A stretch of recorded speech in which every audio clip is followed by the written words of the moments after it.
Hey guys, it's Clovis, and we are back for episode number 11, and I'm here with Thoughtcicle again. Folks. Yes, Hey, folks, how's hey, it going? folks. We're here again, Um, so, yeah. About the same as it was going last time, because it's Yeah, about because 2 it's minutes immediately later. after, yeah. We barely even had a break. Didn't even have a piss break. But, you know, that's for later. So, we've opened the map up, obviously. You kill, or don't kill, you defeat Weevil and Rex. And the map opens up. So, again, talking about before, where it was like the White Rose side first, and then this side.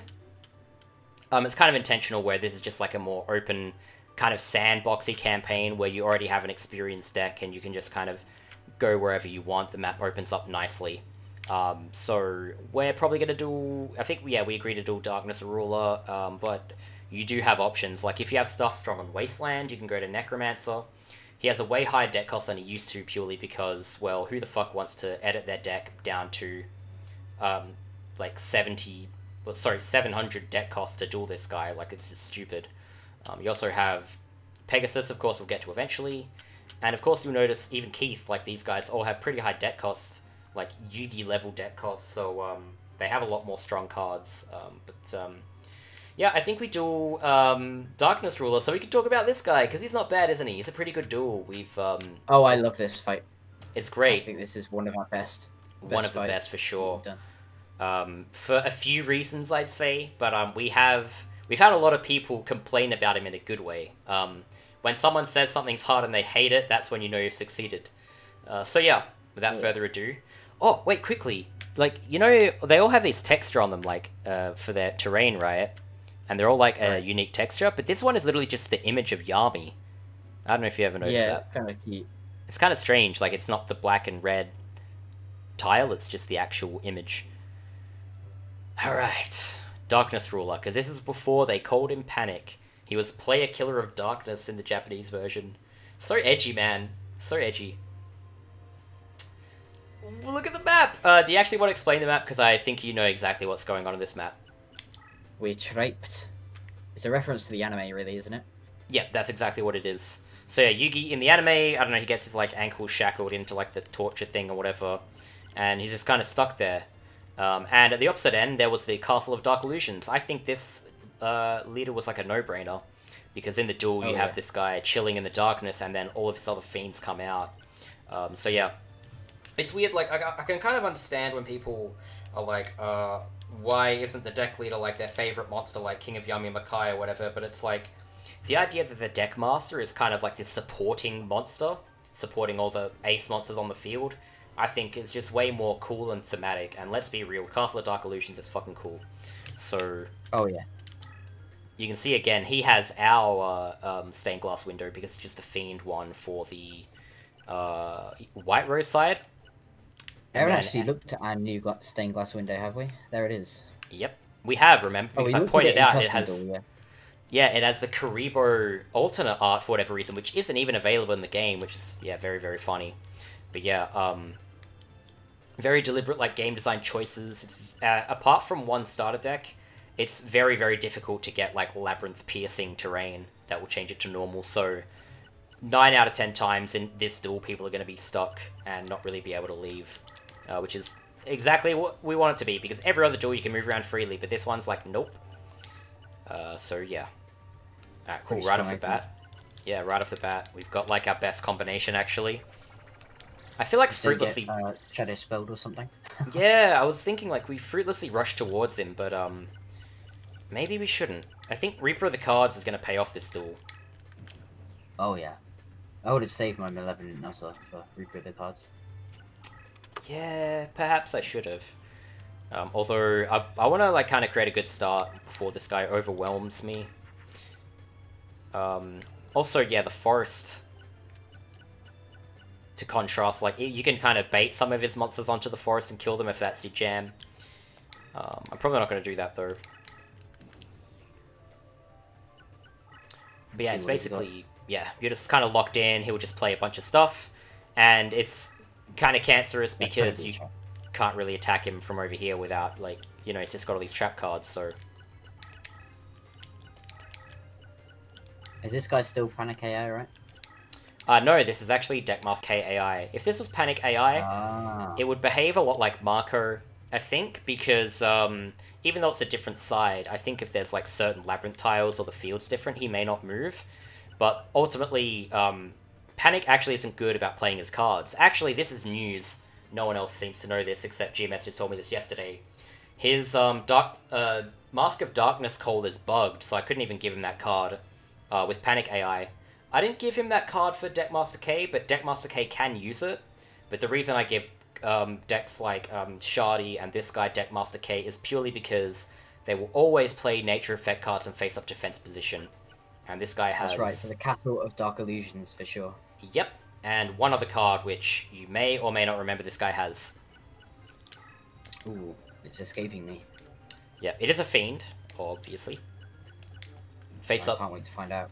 Face up defense, nature effect, Fiend. I've only seen it a couple times, but it's another high defense card, so I'm happy for them to just play them in defense and sit there. Why is it escaping me? Oh well. I'm making myself look like a silly Billy. I hope you'll see it. But I doubt. For some reason, I doubt you'll see it. I haven't really seen it too much. I think I may have given him 2, but remember that AI has a knack for playing, like, prioritizing the higher attack monsters. So if he's got, like, a hand with that card and, like, a Bistro Butcher, he's just going to play the Bistro Butcher and empty out his summoning power anyway. So the enemy have to, like, draw very specifically to play some of those weaker cards. A perfect example is actually Berthame. I played this game through, like, perhaps 30 times by now. 20 to 30 times. And I've not seen the final boss play Berthame once, which is the only way you're supposed to get it. And I saw someone get Berthame on the final boss on a stream the other day. Sweet. Thank God. Not the one I sent you. Yeah. Guy, if they missed it in the slots, that would be pretty sad, because they're probably not going to see that card ever again. No. He got it in the slots, yeah. Oh, thank God. Because that card is so cool. So damn cool. Yeah, I love Berthame. It's not as good as cool Geek design. Thief. It's like a devil. Like, legit. It's literally like Baphomet. Like, it's crazy. Yeah. Very, like, it's funny that they didn't censor that model at all, because he's just straight up, like, this fucking demon. Like, there's no bullshit about it. He's probably the most traditional, like, satanic imagery in the entire game, which is kind of funny. Just gonna send a bunch of shit at him, can bait out some trap cards, potentially. He hasn't played. Well, I would have thought that we would have run into a trap card by now. But... Yeah, same. Negate attack, huh? He's run into ours. Mm-hmm. Run into the full range trap. Oh, hey, look, it's us! Mm. Minus 30. Oh, what a hit. What a hit. Nice to get more cards from this guy. I was just saying how we should get farm some him, easy yeah. drops from him. Here's another one. Dark Chimera. Another classic panic card. Of course, I had to give this guy all the panic cards. Earlier on, I'll just say right now, this guy has one of the better slots, even though it's like mostly Fiends. He has the best slots in the game, I reckon, if not some of the best. Early in Conception, I gave him like 3 Dark Chimeras, 3 King of Yamyamakai. I'm gonna cheat here. 3 Baroks, 3 Dark Chimera, 3 Reaper, 3 Metal Guardian, like all these ace monsters, but I was like, that kind of sucks, because then if you get those cards, you don't want to duel him anymore. So I basically gave him like 1 copy or 2 copies, depending on all these different Fiends, and I think made a better duel out of it in general, so I'm glad I did that. I did this with a few other people like Marco. I gave him like Higher Sube and Bahigon, so he just had a few more cards to loot from him, otherwise it would have been kind of boring. God, it's so nice to see those life point totals. You know, I'm a sucker for those I know you love numbers. him. I know you love him. It is a breath of fresh air, isn't it? Because otherwise, it's just always multiples of 100, and it's one of those games where it's just like, they didn't need to add 2 zeros at the end of everything, they just kind of did, because it's better than saying like, oh, 30 attack or 29 attack. So it is nice to see the, like, kind of, I guess I don't know, I think the lore-wise it's supposed to be like a darkness thing, like the corruption of the dark monsters. I don't know, I'm not going to pretend to know, but, oop, damn. I think there's some lore about their odd attack numbers in the manga somewhere. Yeah, there is, Actually. especially the Reaper of the Cards. That's what I mentioned last time. I still haven't brought this up. Maybe someone's already brought it in the comments of the last upload. If they do, I'm definitely pinning that. but it's like a full-on, like, the kanji in the name of the Reaper of the Cards represents certain numbers as well, or, like, can be interpreted as certain numbers. It's like, it's serious shit, man. Like, it's not fucking around. Like, these guys, like, they picked every single digit of this fucking attack and defense value. It's so deep. There's like a lot of cards that just have so much lore behind them and like thought that you wouldn't even expect. Like Niwatori? You missed the tweet for that. I think you had the tweet, you knew the story, but then the tweet was deleted, I think you said. I don't remember. Ooh, spooky. Ooh, Spellbinding Circle. But it's good. The artwork. Yeah, the hexagrams, because this guy is dark, occult, and edgy. Oh shit, we ran over the Yellow Luster Shield. That's sick. No way. Yeah, because this guy, he will never use this card. If he plays this, it's because he bricked. Like, he legit bricked nothing but monsters or something. So it's really hard to get this guy to set it, and I don't think he'll ever activate it unless you flip it up manually. But yeah, this card is still broken. You can still get it in the slots. Just the difference is literally the only way to get this card is from this guy. And it's funny because it's another one of those things that we took from the anime where in Duels of the Roses, the only guy who drops this is Grandpa, but the guy who plays it in the anime is this dude. I really wish he played this card, but he doesn't seem to. But it would just be too good if he did, wouldn't it? Because he has Castle of the Dark Illusions and stuff. So yeah, it would just be too good. By the way, I can already smell the comments about me talking over you. Oh no, it's fine. I'm talking over you the whole time. So go. Yeah.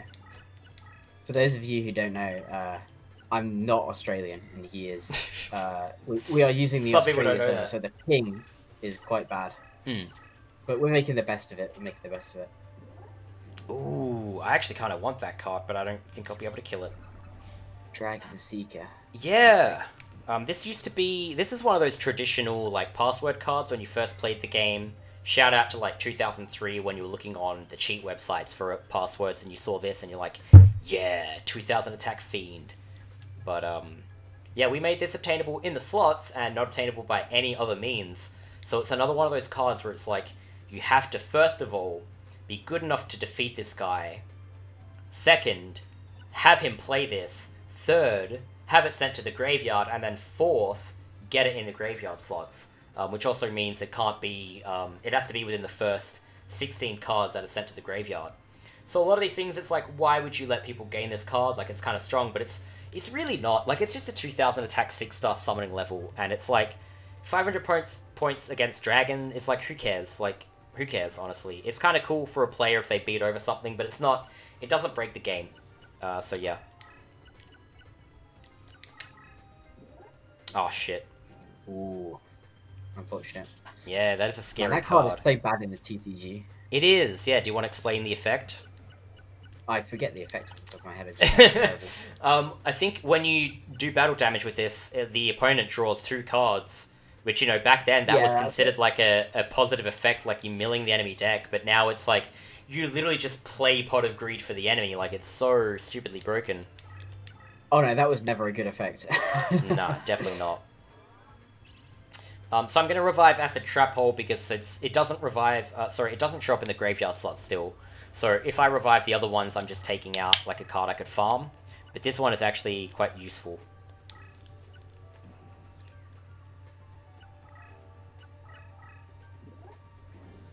Take a huge hit here. But it should be okay. Maybe, maybe not. Did we kill Needle Bowl? I think he has 2. If you run into that, then it's kind of scary. I think I gave him 2. I did, yeah. It was like the first card I killed. Yeah, so the card we were talking about earlier, I didn't want to spoil it, but it doesn't seem like he's going to play it. It's Cruel. So when he plays that face-up defense, everything does 200 more damage. Not just battle damage, but also the Needle Balls if you kill them. So it goes from 2 Needle Balls doing 1,000 damage to doing 1,400. I know it doesn't seem that massive, but, you know, it's something. It is something. I forgot Cruel. It's one of the starter decks. I can't forget it because it's literally, like, the first deck that I picked. So I got very familiar with the Cruel starter deck and moving around with that as my deck leader. We're kind of going on like a rogue mission here. Oh shit, I actually meant to move that twice. I have no idea why I didn't think to do that, but oh well. This is probably better anyway. That could cost us. The what? That could cost us, because he could summon something there. Yeah, true. And the acid trap hole's here. Maybe he'll move back on his, rip. Maybe he'll move back and play in front of him. I don't know. Yep. Cool, that sends the Dragon Seeker to the graveyard, which is nice. Hey, nice. Ooh, damn. Oh. It's funny though, because if you're playing a Fiend deck, it's not very scary, because look. Oh yeah, we get the boost too.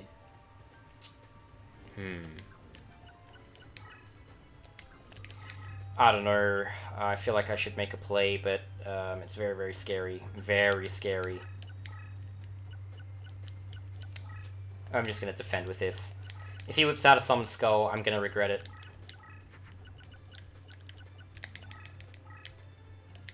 Very tense duel. We're both like a hit away from dying. Alright, so what's happening is actually the Manip, right? He doesn't want to move to this way because these cards are stronger. I'm pretty sure that's it, right? So I'm pretty sure I can just do this, and he won't move. Because he doesn't want to move into the potential attack range of Soul Hunter, which is higher attack, even though we're actually not going to hit him. So we'll just finish the duel like this. It was a foregone conclusion anyways, because we're that good at the game. Right. Right, yeah. You've never made a mistake. Definitely not. Definitely not in Bakura or where else. A few times I made a mistake, but Bakura was the one that was just a blatant like, oh, okay, we'll just lose because I just skipped a turn without moving my deck leader. Cool. Let's see what we get. Ooh. Nice. Well, not like we're going to set that as a deck. Yeah, we're not. He's still not obtainable in the graveyard slot, so you can't actually do this guy. I have no idea why the game gives you that guy in the slots for free, like the permanent stun cards. Which is funny because... these are such good slots. I know, just look at him. Like, it doesn't matter. If you just duel this guy, they just look cool. Like, that's the first thing. They just always look cool because I love these fiends. And then second, like, he always has useful cards. It's, like, inevitable to run into traps when you fight him, so you will naturally send stuff like, yeah, Spellbinding Circle into the graveyard slots.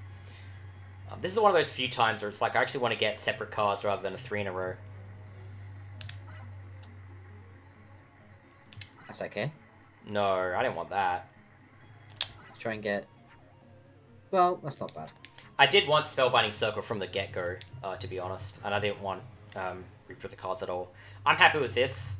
I wasn't really going to use Chaos Shield. What's it called in this game? I always call it Chaos Shield. Yellow Luster Shield. Yeah, the Yellow Luster Shield. I probably wasn't going to use that anyway. Whoops, bumped the desk. But that Spellbinding Circle, pretty damn good. So we're 18 minutes in. We could go for another duel, I guess. Before the next step. Could. Or, I mean, if you want to break it up. Down to fight. I think Pegasus and Keith would be really long fights, so... You reckon? Because we kind of have the advantage on Pegasus because of all of our Toon cards. Yeah, I kind of want to save it, though. Alright, sure. But I think we could farm him, probably. Potentially. We kind of pseudo-farm this guy. I'm not going to sit here and farm, because we kind of don't need it, but it's good to make that one duel against them as valuable as possible. Speaking of which, we can up our deck cost a bit now, because, yeah, all the other deck costs are, like, going up now. Let's see. Take out a Murian Curry for the Spellbinding Circle. Chimera will be a lot nicer if I had a Job Change Mirror, but I don't. So 5-star, 1600 attack isn't that good, but you know what? He's a cool card. He's a cool card, so maybe I should make room for him. I love Dark Rabbit. Job Change Mirror would be awesome for this deck, but... Oh, perfect, yeah. It would be just too good. And then if we got that, I'd definitely grind for 3 copies of it. I'm sorry, Dark Rabbit. He's cool, but we haven't really used him. Let's just look at him dance, because we haven't played him. Yeah. And you can hear the fucking bouncing. That's actually so good. Oh my god, these guys. They really got some things right in this game, didn't they? Hold on.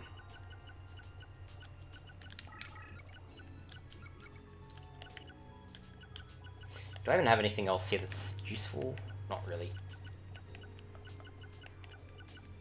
No. We've got plenty of tunes to put in for Pegasus later. Oh, we have tunes out the arse anyways. And our best monster we can play is a tune. So, yeah. I guess 2 of the starter decks are heavily tune-based, and this is one of them. Mm-hmm. Like Fiend Tune deck, basically. The other one's like Dragons. Yeah. Yeah. Alright, should we do Necromancer then? It might be kind of fast, this guy. Either we'll win to him fast, or we'll probably lose to him fast, and then try him again the next episode. We should probably... Yeah, we'll just give him a go now, and then if it doesn't work out, then we'll duel him again on the next one. But I feel pretty confident in this one. I reckon we could do it. I like how he's wearing, like, an ancient hoodie.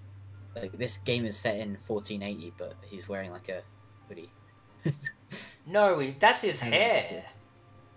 No, like, the pink thing. It looks like it's got, zips or something. Oh, true, yeah, what the fuck? Do all of them have this? They're all wearing hoodies. Maybe... They're all wearing, like, the necktie. Yeah, I know they all have that, like, white collar, but this guy is, like... Man, he was prepared for the rain. I guess Exeter just had so much rain they had to naturally develop a solution. That's pretty cool. He's got, like, he fucking cops that fashion shit, man. He's into it. He's on, like, Gucci gang. Yeah. He's got a Gucci logo probably at the back. $1,000 sweater. Oh no, sweater. Hoodie. Oh, can't you wait to get pumpkins from this guy? Haha, it's not gonna happen because he's not in the slots. Rip. Ooh. We don't fuck with pumpkin here at Clovis Senpai Industries. Yeah, we don't. Yeah, I wasn't gonna break people's hearts and, like, remove it from the game. Or remove its effect or anything. Also because that's, like, way too much effort. Why didn't he attack me? I don't know what this is, actually. That's peculiar. But, yeah, I've actually never seen him do that, specifically. Maybe this is, Fiend's Hand or Snake Hair, and he's trying to bait an attack? I don't know. But what was I saying? Pumpkin. Yeah, I made it so you can't get him into the slots, because... Look, I don't mind if people want to use this card and beat the game, but I want to make it less accessible than other methods, so people are more incentivized to try different things than just Pumpkin, because... It doesn't matter how fucking good you make the game or the enemies, unless you give them all, like, Eternal Rest or all Rogue Dolls.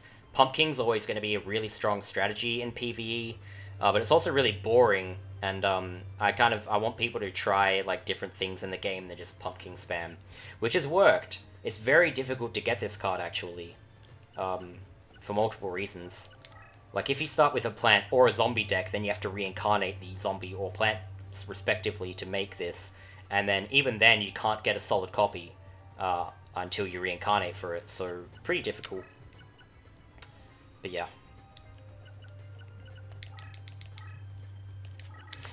I know I haven't really talked about the field much, but this one's pretty obvious where it's just like, yeah, this guy moves this way, so, yeah, this is all dead space. I kind of didn't like how this is all just dead space and you can never use it, so I made it a bit more cramped. I don't know.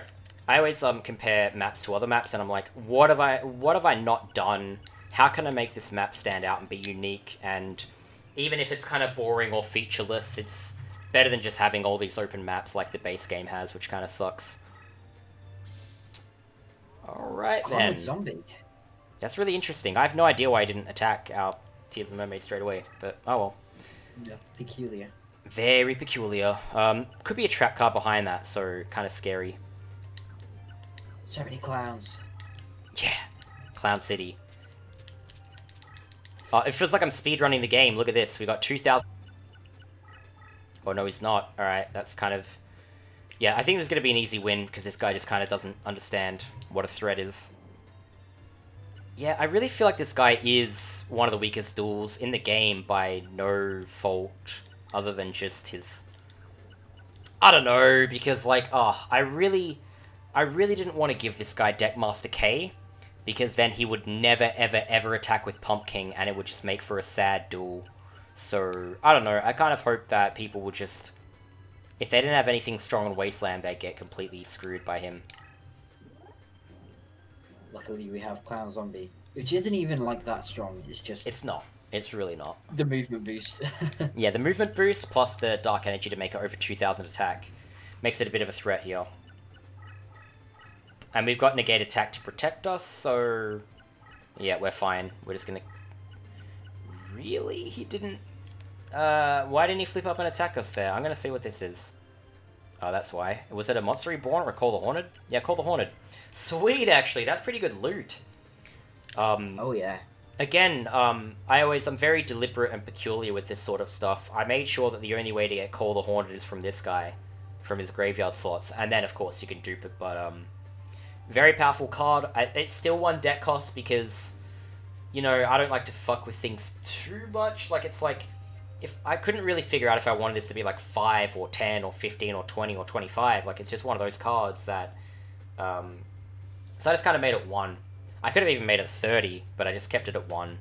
I don't even know why they made it 1, but it's just tradition at this point, right? It's no big deal, really. Yeah, it's not really. What is this card? I just want to find out what it is. Actually, I'm going to move forward to give myself the bonus, just in case it's more than 2200 defense. Nice! Yeah, so I did make, again, for this guy, I actually made exceptions with some of the powerful cards. Same with actually Weevil and Man-Eater Bug, I made sure people could still get that. But again, harkening back to like Dragon Seeker, it's like, yes, Fiend's Hand is powerful, but to get it, first of all, you need to like have this guy play it, attack into it, which probably, if it's like your first time playing, you probably attacked into it with a powerful monster that like made it harder for you to win, makes the duel more difficult. Then yeah, you have to actually beat him and get it in the graveyard slots to actually get this card. Which again, that allows me to remove it from the reincarnation pool. And, you know, it just makes it more exclusive and specific that, you know, you can go to this duel and farm more cards rather than just giving him, like, 2 or 3 zombie cards to farm. But yeah, that's cool, because then we can get that card, and it's pretty damn powerful. That's one of those cards where I feel like they had to take a few creative liberties with the model, because it's like Yeah. the actual card is, like, someone drowning in blood, and they're holding their arms up in, you know, gasping for air, but the model is like does not look like hands out of a glob. Yeah, it's just like a growth of hands. What's the original name? Because Fiend's Hand doesn't make sense if the original thing is like, honestly, the artwork is like a spell card of like boiling people in blood. Like, it's fucked up. It's actually really brutal. The original OCG name is Arms of the Dead. It's actually not ever been printed in English. What a pun. I actually hope that's an intentional pun. Arms for the Dead. That's so good. I can't believe that. Arms of the Dead. Arms of the Dead. Still though. Arms. Yeah. Get it? Arms. Arms. Ah. Alright. I want Arms of the Dead. We got it. And then what's left? Armored Zombie. May as well try. Oh well. Oh wait, that's right. I missed... Yeah, I wanted that. I thought I landed in the middle one, but I was looking at the top reel. But that's exactly what we wanted. Probably not going to use Call the Haunted, but it's 1 deck cost, so it's a good deck cost drop card, and it looks cool. This is actually the uncensored art, in case anyone noticed or didn't notice, because you can see the graves are like crosses. It's also a bit of a cartoony-looking card. I've used it in cartoon decks, like in playthroughs, but the AI just, yeah, no. It's a shame we didn't really get to show off this duel much, but we're just kind of strong at this point, so we're just kind of enjoying the playthrough, I guess, at this point. And speaking of which, that would mark the end of episode 11.